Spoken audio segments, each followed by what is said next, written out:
যুক্তরাজ্যের লেবার পার্টির মন্ত্রী ও বাংলাদেশের সাবেক প্রধানমন্ত্রী শেখ হাসিনার বোন শেখ রেহানার মেয়ে টিউলিপ সিদ্দিকের বিরুদ্ধে 4 বিলিয়ন পাউন্ড ঘুষ নেওয়ার অভিযোগ ব্রিটিশ গণমাধ্যমে খবর বেরিয়েছে। এতে ব্রিটেনে বসবাসরত বাংলাদেশি কমিউনিটিতে মিশ্র প্রতিক্রিয়া দেখা দিয়েছে। গত কয়েকদিন ধরেই কমিউনিটির বিভিন্ন পত্রিকা, সভা সমাবেশ ও আচার অনুষ্ঠানে আলোচনার কেন্দ্রবিন্দুতে পরিণত হয়েছে এটি। তারা বলছেন এতে ব্রিটেনে বাংলাদেশিরা বিশ্বাসযোগ্যতা হারাবে, যা কমিউনিটির রাজনীতিবিদদের জন্য নেতিবাচক প্রভাব পড়বে। তাদের অধিকাংশই বিষয়টি তদন্ত করে ব্যবস্থা নেওয়ার জন্য ব্রিটিশ সরকারের প্রতি আহ্বান জানিয়েছেন।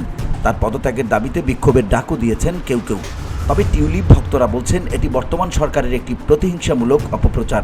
যদিও এরই মধ্যে টিউলিপকে জিজ্ঞাসাবাদ করেছে দেশটির মন্ত্রিপরিষদ অফিসের ন্যায় এবং নৈতিকতা দল। তবে তার আগে ব্রিটিশ প্রধানমন্ত্রী স্যার কিয়ের স্টারমার টিউলিপের উপর আস্থা থাকার কথা ব্যক্ত করেছেন।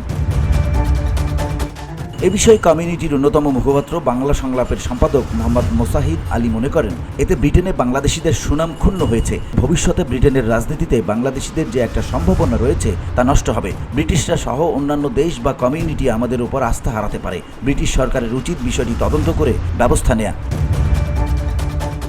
যুক্তরাজ্য বিএনপি সভাপতি এম এ মালেক মনে করেন, রূপপুর বিদ্যুৎ প্রকল্পের দুর্নীতির সঙ্গে তার পুরো পরিবার জড়িত। তার বরখাস্ত এখন সময়ের দাবি। টিউলিপের দল লেবার সদস্য এবং যুক্তরাজ্য আওয়ামী লীগ নেতা আতিয়ার রসুন কিটন মনে করেন এটি একটি মিথ্যা অভিযোগ।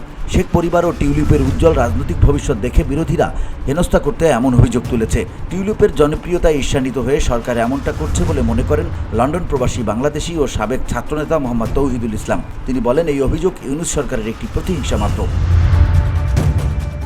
BOD Bangla news desk.